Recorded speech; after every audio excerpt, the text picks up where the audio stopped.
Hello प्यारे बच्चों, तो एक क्वेश्चन आपके सामने है क्लास 10 का सिमिलैरिटी ऑफ ट्रायंगल्स पे। ये क्वेश्चन बड़ा इंटरेस्टिंग लगा मुझे, मैंने सोचा आपका शेयर करूं क्योंकि बोर्ड एग्जाम के लिए बहुत ही इंपॉर्टेंट है।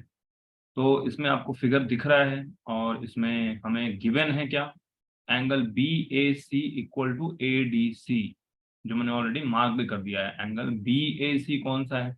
ये वाला। ये जो एंगल है ये ए डी सी के इक्वल है। ए डी सी ये वाला है ना।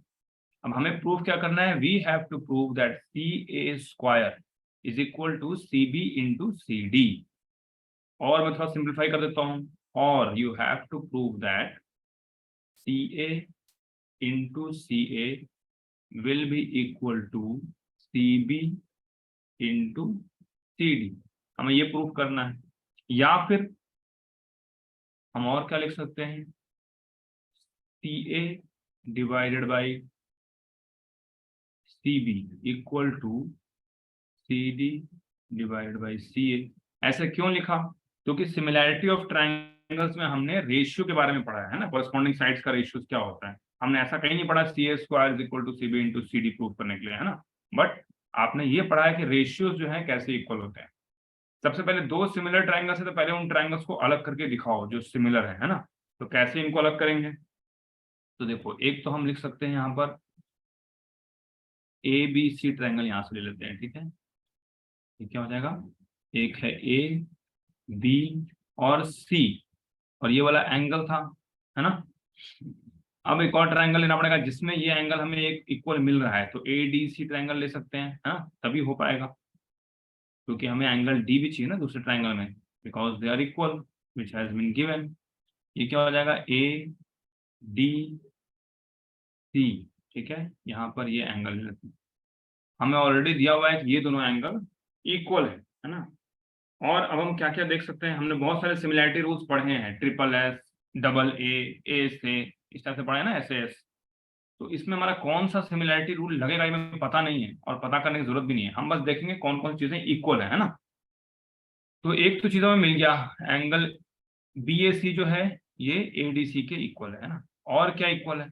तो हमारा जो ये side A C, this will be equal to this A C, दोनों तो ए सी ही है ना। तो अगर लेफ्ट साइड ट्रायंगल में ए सी लेते हैं तो राइट साइड ट्रायंगल का जो ए सी है दोनों तो इक्वल ही होगा, इसमें तो कोई डाउट नहीं है ना। अब ये जो C है इसको मैं ऐसे एंगल को मार्क करता हूँ, this angle C is equal to this angle C, क्योंकि दोनों एंगल C ही हैं, है ना, तो इक्वल ही होगा, है ना। ओके। नाउ अगर दो एंगल्स दोनों एक दूसरे के इक्वल हैं तो तीसरा एंगल भी इक्वल ही होगा, है ना। ये तो आपको पता ही है, अगर दो एंगल्स इक्वल है तो तीसरा एंगल की सबका मिलाकर 180 डिग्री होता है। So this angle is also to be equal to the left over angle in this triangle, that is angle DAC, है ना। अब देखो, जो मैंने मार्क किया है उससे पता करना है कौन सा एंगल कैसे लेना है ना। क्योंकि सीधे सीधा नहीं ले सकते। एंगल ए जो है लेफ्ट साइड, है ना, that is equal to angle D on right side. Angle B जो लेफ्ट साइड में है that is equal to angle A जो राइट साइड में है। एंगल सी तो दोनों कॉमन है ना। तो हमें अब देखना है किस टाइप से हम साइड्स को लेंगे।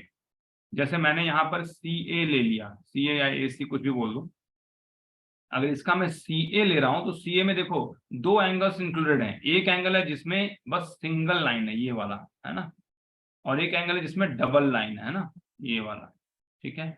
तो हम राइट साइड वाले ट्रायंगल में भी यही देखेंगे कि जिसमें एक सिंगल लाइन होना चाहिए, ये वाला जो सिंगल है, और एक डबल होना चाहिए जो कि ये वाला है। तो इसके रेस्पेक्ट में अगर हम इन दोनों एंगल्स देखें तो हमारा डी सी आता है ना, डी सी या सी डी कुछ भी बोल दो। तो हम यहाँ पर लिख देते हैं सी डी, ठीक है। तो C A by C D equal to, अब फिर से हम लोग लेफ्ट साइड का कुछ लेंगे।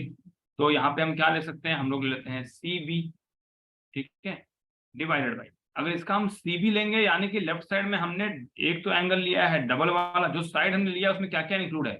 एक डबल स्लैश वाला एंगल है और एक ट्रिपल स्लैश वाला angle. In the same way right side भी एक डबल स्लैश वाला और एक ट्रिपल स्लैश वाला, यानी कि ए सी या फिर सी ए कुछ भी बोल दो। तो हम यहाँ पे सी ए ऐसे लिख सकते हैं। मतलब कॉरेस्पॉन्डिंग साइड्स लेने में हमेशा, है ना। जो एंगल्स इंक्लूड हो रहे हैं लेफ्ट साइड में वही एंगल्स इंक्लूड करने हैं राइट साइड में, ठीक है। इसमें कंफ्यूजन बिल्कुल नहीं होना चाहिए। अगर एक समझ जाओगे अच्छे से तो इसमें कितने भी क्वेश्चन आएंगे आप सारे कर लोगे, ये मेरी गारंटी है ना। क्योंकि एक क्वेश्चन आप अच्छे समझ गए कैसे करना है तो सारे क्वेश्चन सेम चीजों पर बेस्ड है। Triple S similarity, double A से कुछ भी हो, सारे रूल्स जो हैं उसी रूल्स पे सारे क्वेश्चन आएंगे, कुछ भी क्वेश्चन स्पेशल नहीं आएगा, है ना। तो हमें ये तो मिल गया। अब इसमें अगर हम क्रॉस मल्टीप्लीकेशन कर दें, है ना, this implies by cross multiplication क्या हो जाएगा, सी ए इंटू सी ए या फिर C A square equal to C B into C D, C B into C D, है ना। और यही हमको प्रूफ करना था। ये देखिए ऐसे हम ऊपर जाते हैं, एक ट्रेन जैसा लाइन बना के, ये मैं बना देता हूँ, C A square equal to C B into C D, ये प्रूफ करना था, है ना। तो आपको यहाँ पे प्रूफ हो गया।